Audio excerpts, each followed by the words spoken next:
Doctor A के ओझा online class में सभी का स्वागत है। आज बहुत ही इंपॉर्टेंट टॉपिक पर विचार करने जा रहे हैं और वह है समय एवं इतिहास के कालखंडों पर विचार।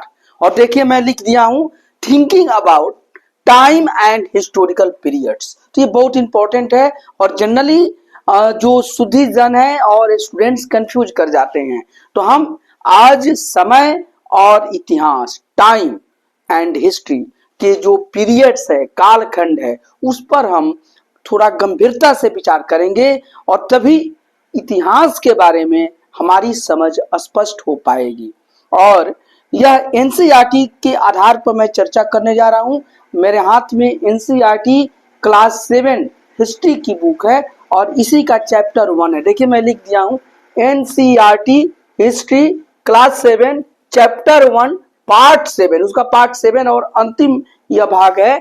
और अगर आपके पास बुक हो तो उसका पेज नंबर देखिए 12 आप ओपन कर लीजिए और चैप्टर का नाम है ट्रेसिंग चेंजेस थ्रू 1000 ईयर्स, यानी कि प्रारंभिक कथन में 1000 वर्षों के दौरान हुए परिवर्तनों की पड़ताल करेंगे। तो इसमें हम जो ये विषय चल रहा है वह 1000 ईयर्स के आसपास चल रहा है। 700 ईस्वी से लेकर 1750 ईस्वी के बीच की हम चर्चा करेंगे और उस समय के इतिहास और समय के कालखंड पर हम विचार करेंगे। तो आइए आप मेरे देखिए मैं एनसीईआरटी की बुक का पेज ओपन कर रहा हूं, पेज संख्या 12 यानी कि पृष्ठ संख्या 12। आपके पास भी अगर बुक हो तो उसका पेज नंबर 12 आप ओपन कर लीजिए। अगर बुक नहीं है तो मेरी बात को ध्यान से सुनिए और हर बात आपको स्पष्ट आएगी। लेकिन एक बात जरूर मैं आपसे बताना चाहूँगा कि ये एनसीईआरटी की जो सीरीज बनाई जा रही है class 6 to class 12 for all subjects, उसमें हिस्ट्री इकोनॉमिक्स चल रहा है। सभी सब्जेक्ट बनेंगे और आप इस YouTube चैनल के साथ बने रहिए क्योंकि इससे सुंदर तैयारी आपको शायद कहीं नहीं मिल पाएगी और ये बिल्कुल फ्री, आपको खर्चा भी नहीं लग रहा है। आजकल के बच्चे और अभिभावक जो होते हैं वो बड़े बड़े कोचिंग में पैसा फूंक देते हैं और फायदा नहीं, लाभ नहीं होता है। अंततः लाभ आपके स्वाध्याय से ही होने वाला है। आप खुद अध्ययन कीजिए, आपकी जो मेहनत है वही आपके काम आने वाली है और हम लोग उसमें मदद करेंगे और मदद भी प्रमाणिक तथ्यों के आधार पर करना है। आजकल तो लोग कुछ भी दे रहे हैं, वो नहीं है। देखिए मेरे हाथ में एनसीईआरटी है, मैं इसी पर चर्चा करता हूं और इसी को समझाता हूं। और आप सोचिए कि क्लास 6 से क्लास 12 तक अगर इसके पूरे भागों को आप जान जाइए तो आपके पास एक विशाल ज्ञान का भंडार हो जाएगा और उस पर आप बिल्कुल आत्मविश्वास के जाइए, एग्जाम में बैठिए और कोई भी एग्जाम में आप हायर रैंक में रहिएगा। सिलेक्शन ही नहीं, आपका जो टॉप रैंकर्स होंगे उसमें आपका स्थान होगा, चाहे वो आईएएस का एग्जाम हो, पीसीएस के एग्जाम हो, बैंक, रेलवे, एसएससी, कोई भी एग्जाम हो तो उसमें आपको लाभ मिलेगा। इसलिए सभी बच्चे इसको देखें। अब आइए चर्चा कीजिए और एक तो मैं गुजारिश करता हूं कि आप डॉक्टर ए के ओझा यूट्यूब चैनल को सब्सक्राइब कर लें और अपने फ्रेंड को भी शेयर कीजिए, आपके लिए बहुत काम का चीज है। और मन में कोई बात हो तो कमेंट में लिख डालिए और साथ ही साथ इसे लाइक करें अगर आपको पसंद आता है तो। अब मेरे साथ सामने आइए। इतिहासकार समय को केवल घड़ी या कैलेंडर की तरह नहीं देखते, यानी केवल घंटों, दिन या वर्षों के बीतने के रूप में नहीं देखते हैं। तो ये बताया जा रहा है कि जो हिस्टोरियंस होते हैं वह समय को सिर्फ घड़ी या कैलेंडर के रूप में ही नहीं देखते हैं, यानी कि सिर्फ समय को घंटा, दिन या वर्षों के बीतने के रूप में नहीं देखते हैं। उनका नजरिया यह है कि समय सामाजिक और आर्थिक संगठन में आने वाले परिवर्तनों को झलकाता है। यह दिखलाता है कि विचारों और विश्वासों में कितना अस्थायित्व रहा है और कितना परिवर्तन आया है। तो इतिहासकार इस बात को समझने का प्रयास करते हैं। उनके अनुसार समय जो होता है वह एक तरीके से सामाजिक यानी सोशल और आर्थिक यानी इकोनॉमिकल, यह जो संगठन है उसमें आने वाले चेंजेस या परिवर्तन को झलकाता है या दिखलाता है। और साथ ही साथ यह भी बताता है कि विचारों इस दौरान विचार और विश्वास में कितना अस्थायित्व रहा और कितना परिवर्तन आया। यदि अतीत को समान विशेषता रखने वाले कुछ बड़े बड़े हिस्सों, युगों या कालों में बांट दिया जाए तो समय का अध्ययन कुछ आसान हो जाता है। और इसीलिए जो अतीत है, जो पास्ट है, जो बातें बीत चुकी हैं, उन सब चीजों को अगर सिमिलैरिटी के आधार पर सिमिलर फीचर्स है, समान विशेषता वाले कुछ बड़े बड़े हिस्सा या बड़े बड़े युग या काल यानी समय में अगर बांट कर हम लोग अध्ययन करें तो हम बहुत आसानी से उसका स्टडी कर सकते हैं। 19वीं सदी के मध्य में अंग्रेज इतिहासकारों ने भारत के इतिहास को 3 युगों में बांटा था। और देखिए 19वीं सदी यानी 19th सेंचुरी के मिडिल में जो अंग्रेज इतिहासकार है उसमें जेम्स मिल का नाम बहुत प्रमुखता से लिया जाता है। तो इन अंग्रेजों ने क्या किया कि भारत के इतिहास को 3 युगों में, 3 एज में बांट दिया, 3 पीरियड में बांट दिया। उसको क्या बताया? हिंदू, मुस्लिम और ब्रिटिश। उनका बांटने का आधार क्या था? हिंदू, एक पीरियड को उन्होंने हिंदू काल कहा, एक को उन्होंने मुस्लिम काल कहा और एक को उन्होंने ब्रिटिश काल कहा। यह विभाजन इस विचार पर आधारित था कि शासकों का धर्म ही एकमात्र महत्वपूर्ण ऐतिहासिक परिवर्तन होता है और अर्थव्यवस्था, समाज और संस्कृति में कोई भी महत्वपूर्ण बदलाव नहीं आता। तो इसका तो यही अर्थ निकला ना कि ये जो अंग्रेज जो इतिहास को धर्म के आधार पर बांट दिए कि हिंदू अगर शासक हैं तो हिंदू काल मान लिए, अगर उस दौरान मुस्लिम शासक हैं तो मुस्लिम काल, और अंग्रेज आ गए तो अंग्रेजी काल या ब्रिटिश काल उसको इन्होंने मान लिया। और उन्होंने यह माना कि जो शासक का धर्म है वही एकमात्र बंटवारा का आधार है, जो बिल्कुल गलत है। उन्होंने अर्थव्यवस्था यानी इकोनॉमिकल कंडीशन, समाज, सोसाइटी और संस्कृति, कल्चर में हुए महत्वपूर्ण बदलाव को ध्यान में नहीं रखा। और इस दृष्टिकोण से इस उपमहाद्वीप की अपार विविधता की भी उपेक्षा हो जाती थी। और जब इस आधार पर भारत के इतिहास को बांटा गया तो भारत में जो अपार डाइवर्सिटी है, विविधता है, उसकी उपेक्षा की गई। इस काल विभाजन को आज बहुत कम इतिहासकार ही स्वीकारते हैं। अब जो अंग्रेजों ने विभाजन किया कि हिंदू पीरियड, मुस्लिम पीरियड और ब्रिटिश पीरियड, इसको अब बहुत कम इतिहासकार इसको मानते हैं। ये अब लोगों को लगा कि ये तो हमारे साथ नाइंसाफी है या भारतीय इतिहास के साथ नाइंसाफी है और हमें भारतीय इतिहास को सही तरीके से क्लासिफाइड नहीं किया गया, वर्गीकृत नहीं किया गया। अधिकतर इतिहासकार आर्थिक तथा सामाजिक कारकों के आधार पर ही अतीत के विभिन्न कालखंडों की विशेषताएं तय करते हैं। और जो मैक्सिमम हिस्टोरियंस हैं, ज्यादातर इतिहासकार हैं, वो इतिहास का जो कालखंड बताते हैं, तय करते हैं, उसमें वो आर्थिक और सामाजिक कारकों को आधार बनाते हैं। उनके लिए इकोनॉमिकल और सोशल फैक्टर्स ही मेन आधार हो सकते हैं। पिछले साल आपने जो इतिहास पढ़े थे, पिछले साल यानी कक्षा 6 में जो इतिहास पढ़ा था, देखिए सबका वीडियो बन गया है और सभी का लिंक प्लेलिस्ट के रूप में आपको डिस्क्रिप्शन बॉक्स में मिलेगा, इसलिए उन सभी को आप पढ़िए। तो देखिए, तो पिछले साल यानी क्लास 6 में जो इतिहास आपने पढ़े थे उसमें प्राचीन समाजों के कई प्रकारों का समावेश था। तो देखिए, जो क्लास 6 में हमने आपको वीडियो बनाया है, पढ़ाया है, तो उसमें आपने देखा कि प्राचीन समाज को कई प्रकार से प्राचीन समाज में समावेश था। स्टार्टिंग क्या होता है, जैसे शिकारी और संग्राहक, हम पर बताए थे ना आपको कि हंटर एंड गैदरर के बारे में बताया कि मनुष्य का जो जीवन हुआ वो शिकारी के रूप में और संग्राहक के रूप में हुआ। वो पशु पक्षियों को शिकार करते थे और कंद, फल फूल आदि का वो जंगल से संग्रह करते थे और इस आधार पर उनका जीवन चलता था। तो शिकारी और संग्राहक का कार्य हुआ।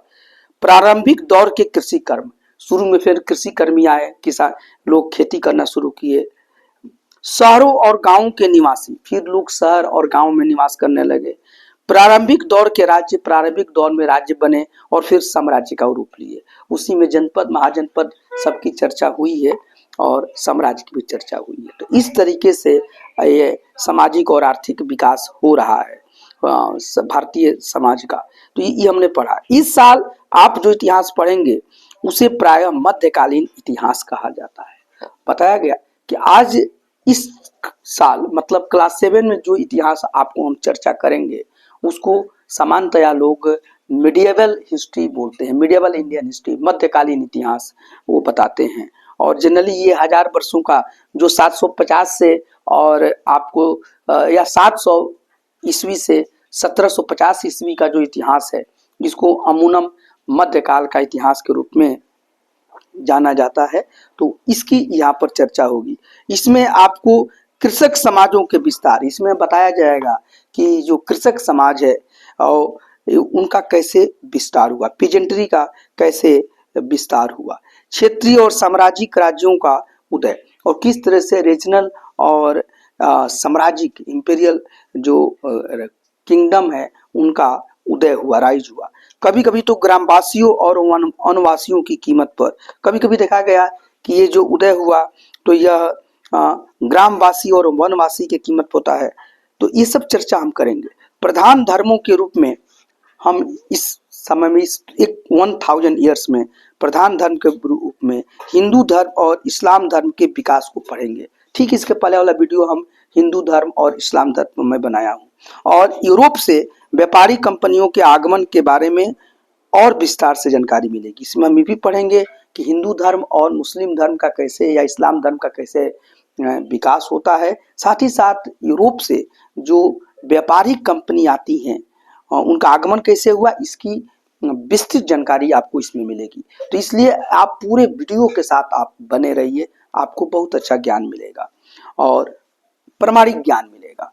साथ ही साथ भारत के इतिहास के ये 1000 साल अनेक बदलावों के साक्षी रहे। ये जो 1000 साल है, 1000 साल कौन सा, सन 700 से लेकर सन 1750 ईस्वी तक के जो 1000 साल है, उसमें अनेक बदलाव हुए हैं, और यह 1000 साल इसका साक्षी रहा है, विटनेस रहा है। आखिर 16वीं और 18वीं शताब्दियां, मतलब अंततः जो 16th और 18th सेंचुरी है, 8वीं या 11वीं शताब्दियों से काफी भिन्न थी। इसमें देखा जाएगा कि जो 16वीं और 18वीं शताब्दियां हुई, वह यहाँ पर 8वीं या 11वीं शताब्दियों से बहुत भिन्न थी। इसीलिए इस सारे काल को एक ऐतिहासिक इकाई के रूप में देखना समस्याओं से खाली नहीं है। इसीलिए ये पूरे समय को आप एक ऐतिहासिक इकाई, हिस्टोरिकल यूनिट मान लीजिएगा, तो इसमें बहुत सारा समस्या है, झोल है, लोचा है, आप मत मानिए। क्योंकि आप देखेंगे कि शुरुआत, क्योंकि समय तो शुरू हो रहा है ये आपको 700 से और 1750 तक, लेकिन ये देख रहे हैं कि जो 8वीं और 11वीं शताब्दियां हैं, यह तो 16वीं और 18वीं शताब्दियों से बहुत भिन्न है। तो फिर इसको एक यूनिट कैसे आप मान सकते हैं, इसी पर विचार करना है। फिर मध्यकाल की तुलना प्राय आधुनिक काल से की जाती है। फिर भी जब आप मध्यकाल की तुलना करते हैं, जब भी मध्यकाल बोलते हैं, तो मध्यकाल किसके कंपैरिजन में, तो आधुनिक काल के, मतलब मध्यकाल यानी मिडिल एज की तुलना आप मॉडर्न एज से आप करते हैं। आधुनिकता के साथ भौतिक उन्नति और बौद्धिक प्रगति का भाव जुड़ा है। जब भी हम आपको मॉडर्न बताएंगे, आधुनिक बताएंगे, तो आधुनिक आप तभी होइएगा जब आपकी भौतिक उन्नति हुई है, आपका धन संपदा, वैभव, ऐश्वर्य आपका बढ़ा है, प्रोस्पेरिटी बढ़ी है, संपन्नता आई है समाज में, तभी आप माने जाएंगे कि आधुनिक है। पहले से अगर आप गरीब हो गए तो आप आधुनिक किस सेंस में कहे जाएंगे। और साथ ही साथ आपका बौद्धिक प्रगति हुआ, आपका इंटेलेक्चुअल लेवल आपका बढ़ा, समाज में लिटरेसी बढ़ी, पढ़े लिखे लोग बढ़े, लोग की बौद्धिक स्तर पर सोच बढ़ी, तब तो उनको आधुनिक बताएंगे। ऐसे कह देने से कि अंग्रेज आ गए तो सब भारत आधुनिक हो गया, ये कौन सा ये मापदंड हो सकता है। तो ये गलत है। जब हम आधुनिक बोलते हैं तो हमें जो मिडिल एज है, हमें पहले के एज से हमें ज्यादा विकसित होना दिखाना पड़ेगा, और वो विकास आर्थिक क्षेत्र में भी होना चाहिए और वह विकास बौद्धिक क्षेत्र में भी होना चाहिए। यानी धन संपदा में भी विस्तार होना चाहिए और संपन्नता में विस्तार होना चाहिए, और साथ ही साथ शिक्षा में और ज्ञान विज्ञान में भी विस्तार होना चाहिए। ठीक है, इससे आशय यह निकलता है कि मध्यकाल रूढ़िवादी था और उस दौरान कोई परिवर्तन हुआ ही नहीं। लेकिन हम जानते हैं कि ऐसा नहीं था। जब ऐसा अंग्रेजों ने बांटा तो इसका उन्होंने मध्यकाल कह दिया, और आगे अपने ब्रिटिश जब आए तो उसको आधुनिक काल। जब उन बताते हैं मध्यकाल, इसका मतलब उनका सीधा सेंस था कि मध्यकाल को रूढ़िवादी मानते हैं, मध्यकाल को वो ऑर्थोडॉक्स मानते हैं, पिछड़ा मानते हैं, वो उसमें गतिशीलता नहीं है ऐसा वो मानते हैं। लेकिन यह सच्चाई से परे है, यह झूठ है, यह सत्य नहीं है। इन हजार वर्षों के दौरान इस उपमहाद्वीप के समाजों में प्रायः परिवर्तन आते रहे। ये देखा गया कि जो 1000 वर्ष है, यानी कि 700 ईस्वी से लेकर 1750 ईस्वी में, इसमें देखा गया कि समाज में प्रायः परिवर्तन आ रहे हैं और कई क्षेत्रों की अर्थव्यवस्था तो इतनी समृद्ध हो गई थी कि उसने यूरोप की व्यापारिक कंपनियों को भी आकर्षित करना शुरू कर दिया। जो 1000 वर्ष है, जिसको कि अंग्रेज लोग या ब्रिटिश इतिहासकार मध्यकाल कहता है, रूढ़िवादी युग कहता है, पिछड़ा युग कहता है, उसमें देखा गया कि 1000 वर्ष में बहुत परिवर्तन हुआ और कई क्षेत्र में बहुत संपन्नता हुई और इतना संपन्न कई क्षेत्र और कई जगह हो गए कि जो यूरोप की व्यापारिक कंपनियां हैं उनकी संपन्नता से आकर्षित होकर भारत में आई। भारत को सोने की चिड़िया समझ के भारत में आई और पिछड़ा समझ के नहीं आई है, भारत में संपन्न था, इसलिए व्यापारिक कंपनी आई कि हम ज्यादा से ज्यादा व्यापार में लाभ कमाएंगे। और इस पुस्तक को पढ़ते समय आप परिवर्तन के चिन्हों तथा सक्रिय ऐतिहासिक प्रक्रियाओं पर ध्यान देते चले। इसलिए आप सबसे गुजारिश है कि जब ये चैप्टर पढ़ाया जा रहा है इसका वीडियो, तो उस समय जो आपको परिवर्तन हो रहे हैं, जो भी परिवर्तन के सिंबल्स आपको दिख रहे हैं और जो भी सक्रिय ऐतिहासिक प्रक्रिया है, उस सब पर आप थोड़ा गौर फरमाइए, ध्यान दीजिए और जब भी संभव हो इस पुस्तक में आप जो पढ़ रहे हैं उसकी तुलना पिछले वर्ष पढ़ी हुई बातों से करने की कोशिश करें और साथ ही साथ आप ये भी कंपेयर करें कि जो क्लास 6 में आपको जो पढ़ाया गया और इस वर्ष जो पढ़ रहे हैं उसमें समाज में आर्थिक स्तर पर, बौद्धिक स्तर पर और अन्य स्तर पर क्या परिवर्तन हो रहे हैं, इस पर ध्यान आप रखिए। इसलिए मैं बार बार कहता हूं कि मेरी सभी वीडियो को देखिए। क्लास 6 का पूरा वीडियो हिस्ट्री का बन चुका है, आप उसे पूरा देखेंगे तो आपका ये ज्ञान चक्षु बिल्कुल खुल जाएगा।